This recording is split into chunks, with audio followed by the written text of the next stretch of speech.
இன்றைய ஆன்மீக தகவல்.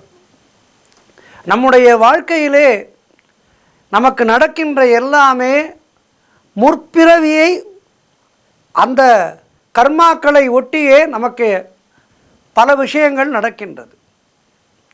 இதனை நாம் பல வேளைகளிலே புரிந்து கொள்ளலாம். நமக்கு தேவையில்லாத ஒருவரோடு நமக்கு முன்பின் பழக்கமே இருக்காது. ஆனால் அவரோடு திடீரென்று அவரை பார்க்கும் போதெல்லாம் நமக்கு மனதிலே ஒரு விதமான சங்கடங்கள் தோன்றும். அல்லது ஒரு சிலரை பார்த்தவுடன் நமக்கு அவர்கள் மேல் பிரியம் ஏற்படும். இவையெல்லாம் நம்முடைய முற்பிறவியிலே விட்டகுறை தொட்டகுறை என்று சொல்வார்கள். விட்டகுறை தொட்டகுறை என்று சொல்வார்கள். அதனால் ஏற்படுகின்ற பாதிப்புகள் தான் இவையெல்லாம். இவற்றையெல்லாம் விஞ்ஞான ரீதியாக கூட ஆராய்ச்சி செய்து பலர் இவை உண்மை என்று சொல்லியிருக்கின்றார்கள். வெளிநாடுகளிலே ஒரு 3 வயது குழந்தை வேறு ஒரு தேசத்தினுடைய மொழியை பேசி நான் அன்றைய காலத்திலே அந்த நாட்டினுடைய இளவரசி என்று சொன்னதாகவெல்லாம் சொல்வார்கள் முற்பிறப்பை பற்றி. இதிலே ஆழ்ந்து போனால் நிறைய பேசலாம். என்றாலும் இந்த கர்மா என்பதற்காக இதனை நான் சொல்ல வருகின்றேன். கர்மா என்பது நம்மை நிச்சயமாக தொடர்ந்து கொண்டே இருக்கும் என்பது உண்மை. அதனால்தான் வாழ்கின்ற வாழ்க்கையிலே இந்த ஜென்மத்திலே எந்த விதமான பாவங்களையும் செய்யாமல் அடுத்தவர்களுக்கு நன்மை செய்து வாழ வேண்டும் என்று பெரியோர்கள் சொல்கின்றார்கள். அடுத்தவர்களுக்கு நாம் நன்மை செய்ய நமக்கு இந்த பிறவியில் இல்லாவிட்டாலும் அடுத்த பிறவியிலே நமக்கு ஒரு நல்ல வாழ்வை கிடைக்கும்.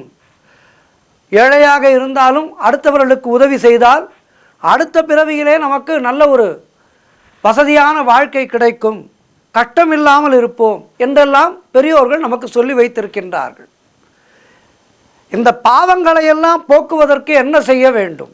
அதாவது முற்பிறவி பாவங்கள் போக வேண்டும் என்றால் அதற்கு என்ன செய்ய வேண்டும்? குறிப்பாக நம்முடைய வாழ்க்கையிலே நம்முடைய முன்னோர்களுக்கு திதி தர்ப்பணம் போன்றவற்றை முறையாக செய்ய வேண்டும். செவ்வாய் வெள்ளி இந்த நாட்களிலே முகசவரம் செய்து கொள்ளக்கூடாது, முடிவெட்டி கொள்ளக்கூடாது. இவையெல்லாம் நம்மை தற்காத்து கொள்கின்ற அற்புதமான விஷயங்கள். ஒரு சிலவற்றை செய்யக்கூடாது என நமக்கு முன்னோர் வகுத்திருக்கின்றார்கள் என்றால் ஒரு நல்ல காரணத்தோடு தான் அவற்றை வகுத்திருப்பார்கள். அவற்றை செய்யாமல் இருப்பது நமக்கு நல்லது. இன்றைய வாழ்க்கையிலே நாம் பலரும் மருந்து மாத்திரைகள் என மருந்து மாத்திரைகளோடு வாழ்ந்து கொண்டிருக்கின்றோம். சர்க்கரை வியாதி, இரத்த கொதிப்பு, இன்னும் எத்தனையோ வியாதிகளை சொல்கின்றார்கள். பலருக்கும் மாத்திரை என்பது அனுதினமும் தவிர்க்க முடியாத ஒரு வஸ்துவாக இருக்கின்றது. மாத்திரைகளோடே வாழ்ந்து கொண்டிருக்கின்றோம் என்று சொல்கின்றார்கள். இதனையெல்லாம் எப்படி சரி செய்வது? மருந்து மாத்திரைகள் அதிகம் உட்கொள்கின்றோம் என்றால் இதுவும் பூர்வ ஜென்ம கர்மா தான்.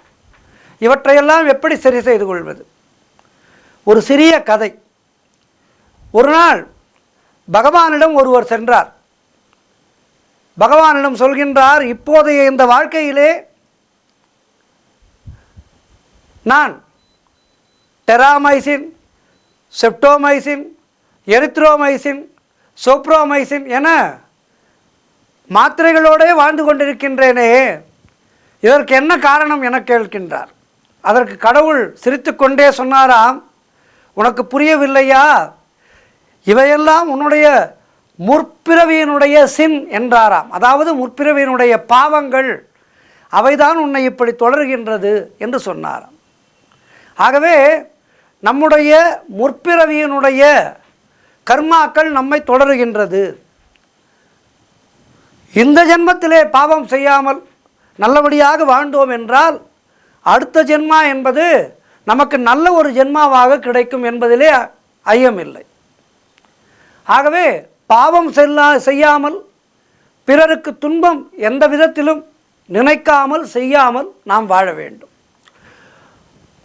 முற்பிறவிலே செய்த பாவம் ஓரளவு தீர்ந்தாலும் இப்பிறவிலே நமக்கு மருந்து தேவை இருக்காது. ஆகவே பாவம் செய்யாமல் வாழ வேண்டும் என்பதை நமக்கு மனதுக்குள்ளே நாம் விதைத்து கொண்டு விட்டால் இந்த பிறவியும் நல்ல ஒரு பிறவியாக நமக்கு, அதாவது பூர்வ ஜென்ம கர்மாக்கள் விரைவிலே தீர்ந்து இந்த ஜென்மாவிலேயே நமக்கு நல்லவையெல்லாம் நடக்கும். அந்த நல்லவற்றையெல்லாம் நாம் செய்து கொள்வதற்கு என்ன செய்ய வேண்டும், நமக்கு கிடைப்பதற்கு என்ன செய்ய வேண்டும் என்றால், நாம் அனுதினமும் செய்ய வேண்டிய நித்திய கர்மானுஷ்டானங்களை சரியாக செய்ய வேண்டும். தினம்தோறும் உங்களுக்கு எப்படியோ நேரம் ஒதுக்கி கொண்டு இறைவனுடைய சன்னிதானத்திலே ஒரு அரை மணி நேரமாவது நிற்க வேண்டும். ஒரு அரை மணி நேர பொழுதாவது இறைவனுடைய சன்னிதானத்திலே இருந்து இறைவனோடு நாம் பேச வேண்டும். இறைவா, நான் இப்படிப்பட்ட கஷ்டங்களை அனுபவிக்கின்றேன், இந்த கஷ்டங்கள் தீர்வதற்கு என்ன வழி என்று இறைவனோடு நாம் பேச வேண்டும். எவன் ஒருவன் இறைவனோடு பேசத் தொடங்குகின்றானோ அவனோடு இறைவன் பேசத் தொடங்குவார். ஒரு அடியை நீ எடுத்து வைத்தால் 10 அடி நான் எடுத்து வருகின்றேன் உனக்காக என பகவான் கிருஷ்ணர் சொல்கின்றார் கீதையிலே. ஆகவே இந்த நித்திய கர்மானுஷ்டானங்கள், முன்னோர்களுக்கு செய்ய வேண்டிய தர்ப்பணங்கள், திதிகள் போன்றவற்றை முறையாக செய்தல், எள்ளளவும் அடுத்தவர்களுக்கு தீங்கு நினைக்காமல் வாழ்வது, இப்படிப்பட்ட வாழ்க்கையை நாம் அமைத்து கொண்டோமானால் நிச்சயமாக பூர்வ ஜென்ம கர்மா என்பதும் தீரும். இந்த ஜென்மத்திலே ஒரு நல்ல ஒரு செயல்களை செய்து அடுத்த ஜென்மத்துக்கான நம்முடைய வாழ்க்கையானது சிறப்பானதாக அமையும் என்பதிலே எந்த விதமான ஐயமும் இல்லை. திருமங்கை ஆழ்வார் தன்னுடைய பாசுரத்திலே இதனை மிக மிக அழகாக சொல்கின்றார். என்ன சொல்கின்றார் என்றால், பெருமாளை மங்களாசாசனம் செய்த திருமங்கை ஆழ்வார் பெருமாளை வணங்கினால் நமக்கு என்னவெல்லாம் கிடைக்கும் என சொல்கின்றார். அனுதினமும் பெரிதாக பூஜைகள் செய்ய முடியாவிட்டாலும் இறைவனுடைய சன்னதியிலே அமர்ந்து இந்த பாசுரத்தை பாடினாலே நமக்கு எல்லா விதமான வளமும் நலமும் கிடைக்கும். அது என்ன பாசுரம்? குலம் தரும் செல்வம் தந்திடும் அடியார் படுதுயர் ஆயின எல்லாம் நிலம் தரும் செய்யும் நீள் விசும்பருளும் அருளோடு பெருநிலம் அளிக்கும் வலம் தரும் மற்றும் தந்திடும் பெற்ற தாயினும் ஆயின செய்யும் நலம் தரும் சொல்லை நான் கண்டுகொண்டேன் நாராயணா என்னும் நாமம்.